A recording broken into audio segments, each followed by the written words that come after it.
Ó Mãe Santíssima, intercedei por nós para que possamos bem compreender os ensinamentos de vosso Divino Filho, nosso Senhor e Salvador Jesus Cristo, e as explicações dos pais da Igreja.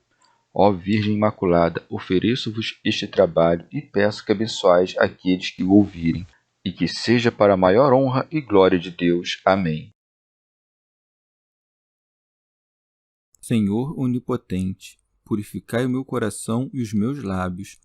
Vós, que purificastes os lábios do profeta Isaías com carvão em brasa, e dignai-vos, por tal modo, purificar-me com a vossa misericórdia, para que possa dignamente anunciar o vosso santo Evangelho. Por Jesus Cristo nosso Senhor. Amém. Senhor, abençoai-me. Que o Senhor resida no meu coração e nos meus lábios, para que anuncie digna e convenientemente o seu Evangelho. Amém. Evangelho de Nosso Senhor Jesus Cristo, segundo São Mateus. Vigiar para não ser surpreendido e parábola do mordomo. Disse Jesus a seus discípulos: Vigiai, portanto, porque não sabeis em que dia vem vosso Senhor. Compreendei isto: se o pai de família soubesse em que vigília viria o ladrão, vigiaria e não permitiria que sua casa fosse arrombada. Por isso também, vós ficai preparados, porque o Filho do Homem virá numa hora que não pensais. Quem é, pois, o servo fiel e prudente que o Senhor constituiu sobre a criadagem para dar-lhe o alimento em tempo oportuno? Feliz aquele servo que o Senhor, ao chegar, encontrar procedendo assim. Em verdade vos digo, ele o constituirá sobre todos os seus bens.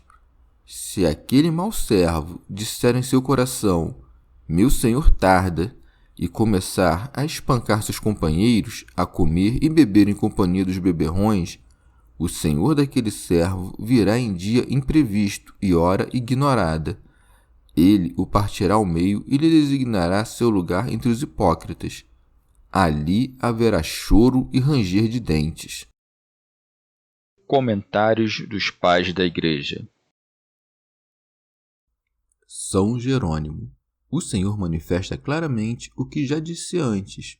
Quanto àquele dia e àquela hora, ninguém sabe, mas só o Pai.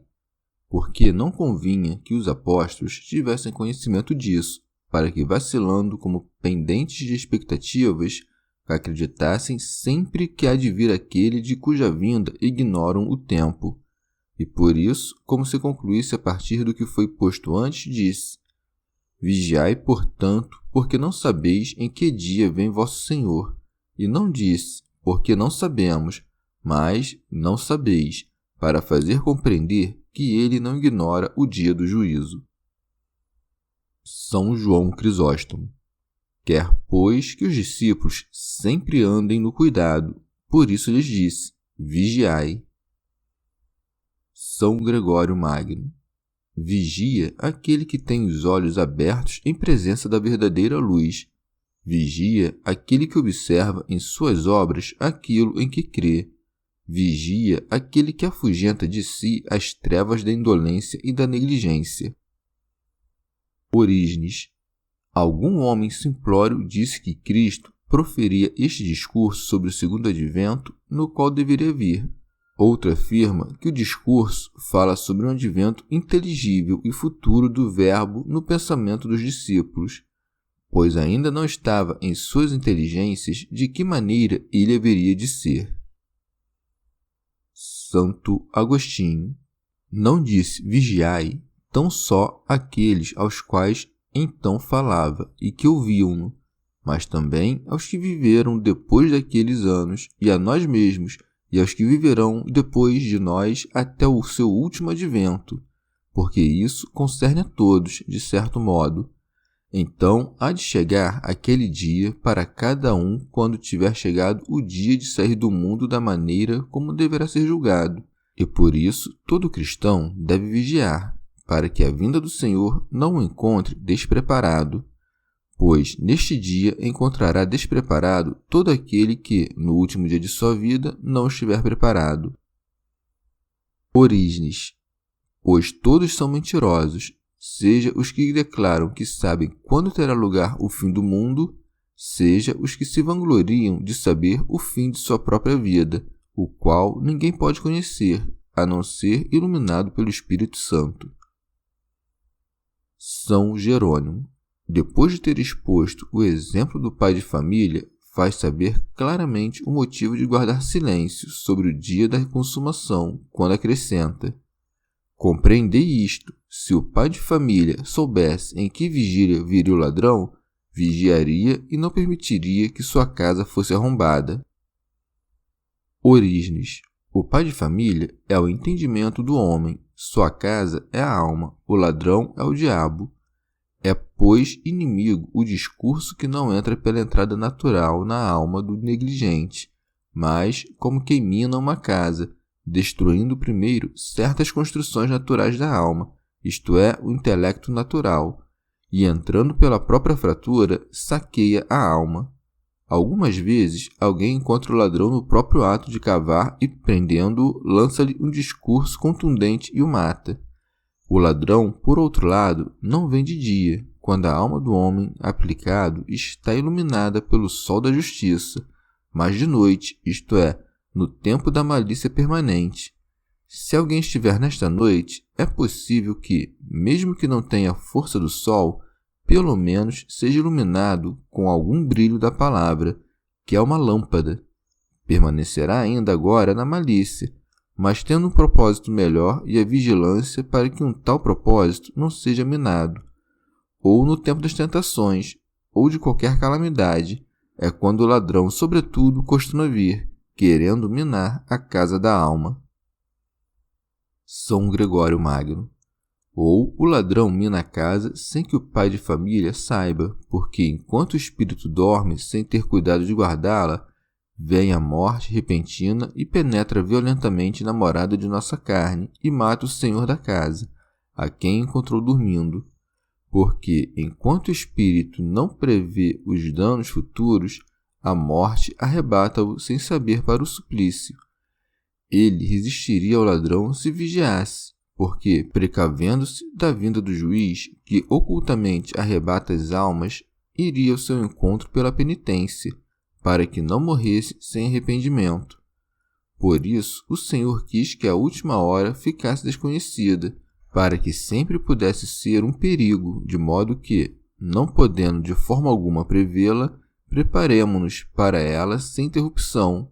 Por isso segue dizendo: por isso também vós ficai preparados, porque o Filho do Homem virá numa hora que não pensais. São João Crisóstomo. Com isto, parece confundir aqueles que não põem tanto cuidado em guardar sua alma quanto em guardar as riquezas que esperam um ladrão. Santo Hilário de Poitiers. Mesmo que o Senhor nos tenha exortado em comum a um cuidado infatigável, confiou em especial aos príncipes do povo, isto é, aos bispos, a solicitude na expectativa de seu advento. Estes são os que designa sob o nome de servo fiel e prudente, que constituiu sobre sua família. É quem olha pelas comodidades e necessidades do povo a ele confiado. Por isso diz: quem é, pois, o servo fiel e prudente que o Senhor constituiu sobre a criadagem para dar-lhe o alimento em tempo oportuno? São João Crisóstomo. Quando disse: quem pensas, não é por ignorância, porque encontra-se na Escritura também o pai interrogando quando disse: Adão, onde estás? Remígio de Auxerre. Não indica esta pergunta certamente a impossibilidade de aperfeiçoar a virtude, mas a dificuldade. Comentário de São Tomás de Aquino em forma de glosa. Raro é o servo fiel que serve o Senhor pelo Senhor e apacenta as ovelhas de Cristo não pelo lucro, mas por amor a Cristo. É prudente o que examina a capacidade, a vida e os costumes de seus súditos. É quem o Senhor constituiu, isto é, quem foi chamado por Deus, não quem deitou a mão ao posto. São João Crisóstomo. Exige duas coisas de semelhante servo, a saber, prudência e fidelidade. Em verdade, chama fiel aquele que não se apropria de nada do que pertence ao seu senhor, nem gasta suas coisas em vão e sem fundamento. E chama de prudente aquele que conhece o modo com que convém administrar o que se lhe tem confiado. Orígenes, ou o que progride na fé, ainda que nela não seja perfeito, é, em geral, chamado fiel, e quem tem uma rapidez natural da inteligência é dito prudente. Se alguém examinar com cuidado, encontrará muitos fiéis e homens praticando o zelo da fé, mas não tantos prudentes, pois as coisas que são loucas, segundo o mundo, escolheu-as Deus. E pelo contrário, encontrará outros que são velozes e prudentes, mas de pouca fé, e é raríssimo encontrar em um só a fidelidade e a prudência. Para que, pois, alguém dê o alimento no tempo oportuno, necessita de prudência, mas é necessária a fé para não privar de alimento os indigentes. Portanto, não é inoportuno pedir que, segundo a inteligência simples, sejamos fiéis para administrar os rendimentos da igreja, para que não devoremos o que é das viúvas, lembremo-nos dos pobres e não levemos vantagem segundo aquilo que está escrito. Assim ordenou o Senhor aos que pregam o Evangelho que vivam do Evangelho, de modo a buscarmos mais que o alimento simples e as roupas necessárias, e que não guardemos para nós mais do que damos àqueles que passam por necessidades. Por outro lado, é importante sermos prudentes para que compreendamos as necessidades dos indigentes, pelas quais são indigentes, a condição de cada um, de que maneira foi educado e quanto tem daquilo que é necessário. É preciso, pois, ter muita sabedoria aquele que deseja administrar as rendas da igreja, que seja também um servo fiel e prudente, que não dissipe o alimento racional e espiritual entre aqueles a quem não convém, querendo mostrar-se prudente.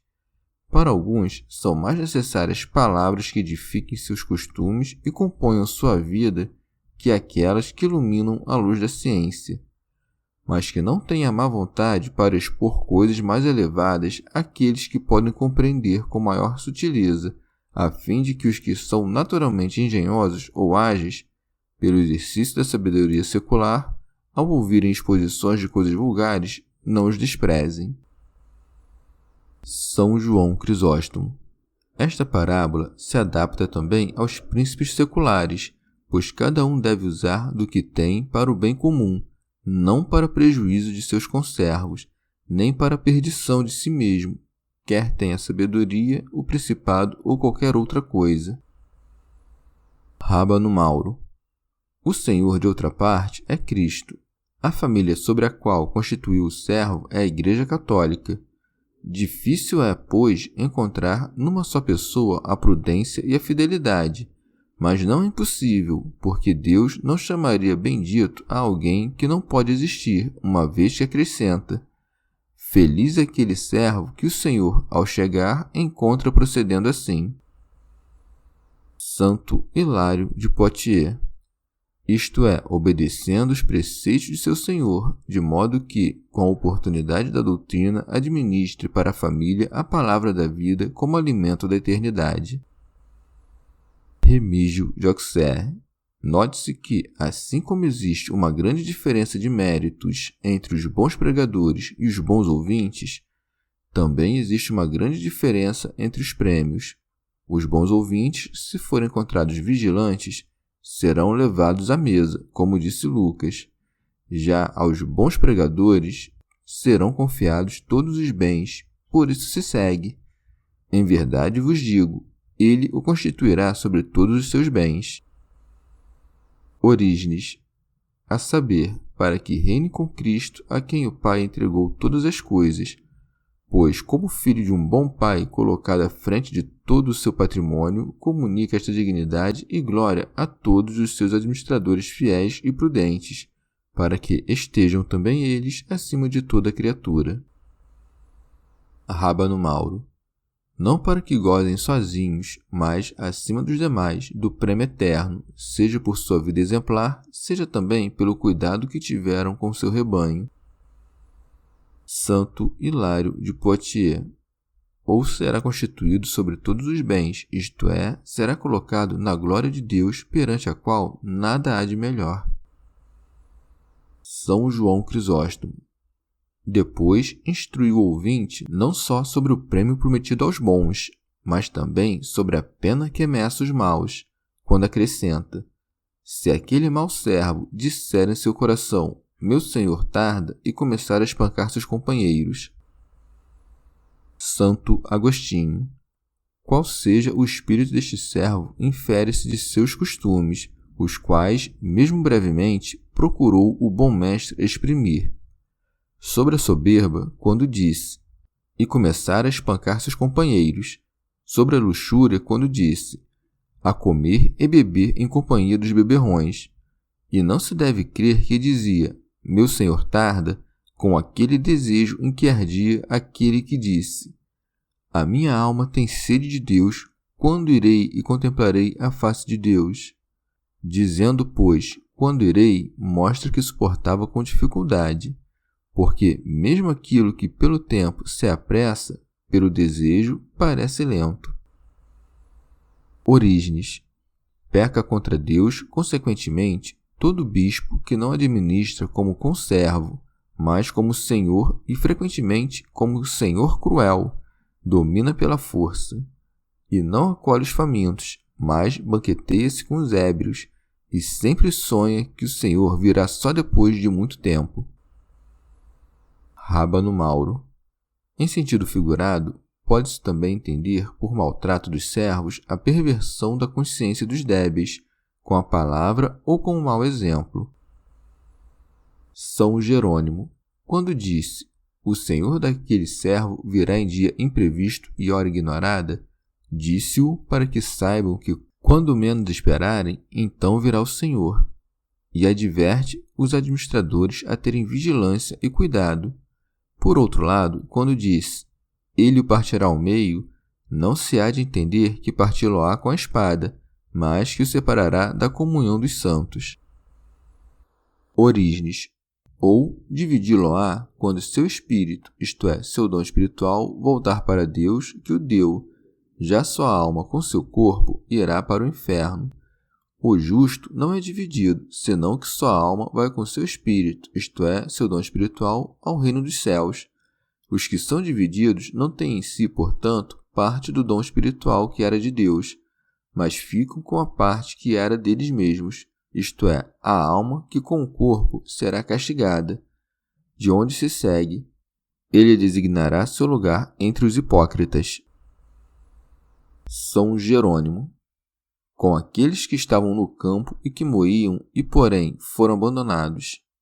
Pois, muitas vezes, dissemos que o hipócrita é uma coisa, mas manifesta outra. Assim também no campo e na mó parecia que faziam o mesmo, mas o resultado demonstrou diferente intenção. Rábano Mauro. Ou recebe sua parte com os hipócritas, a saber, uma dupla condenação no inferno, isto é, o fogo e o frio, e daí se segue, ali haverá choro e ranger de dentes, ao fogo corresponde o pranto dos olhos, e ao frio o ranger dos dentes. Orígenes. Ou o pranto será para aqueles que maliciosamente riram neste mundo, e para aqueles que irracionalmente descansaram será o ranger dos dentes, porque, não querendo sofrer dores materiais, quando forem forçados aos tormentos, rangerão os dentes, e assim para aqueles que alimentam-se da violência da malícia, e, enfim, para aqueles que se alimentaram da violência da malícia.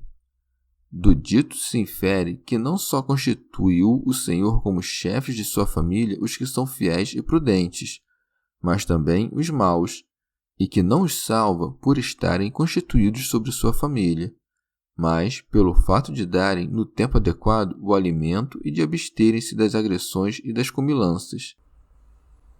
Santo Agostinho. Condenado o servo mau que, sem dúvida alguma, odeia a vinda do seu senhor, ponhamos ante nossos olhos 3 servos bons que desejam sua vinda. Se um deles disse que o seu senhor virá logo, o outro mais tarde e o terceiro confessa sua ignorância sobre quando virá, vejamos quem se conforma mais com o Evangelho. Um deles disse: Vigiemos e oremos, porque logo virá o Senhor.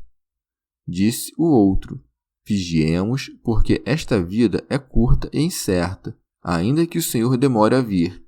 E disse o terceiro: Vigiemos, porque é breve e incerta esta vida, e não sabemos quando virá o Senhor. Que outra coisa diz este último, senão o que ouvimos o Evangelho dizer? Vigiai, portanto, porque não sabeis em que dia vem vosso Senhor. Todos os que têm desejo do reino de Deus querem e desejam que seja verdade o que pensam primeiro.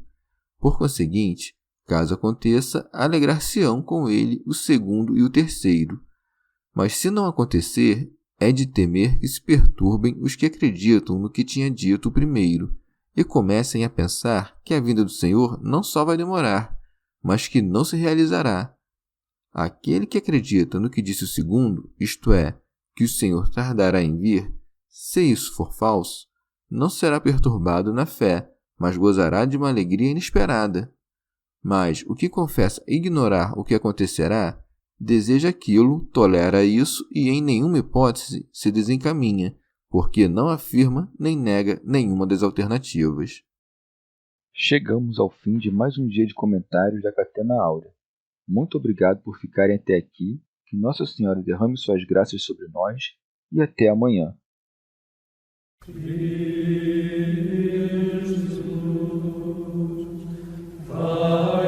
Jesus,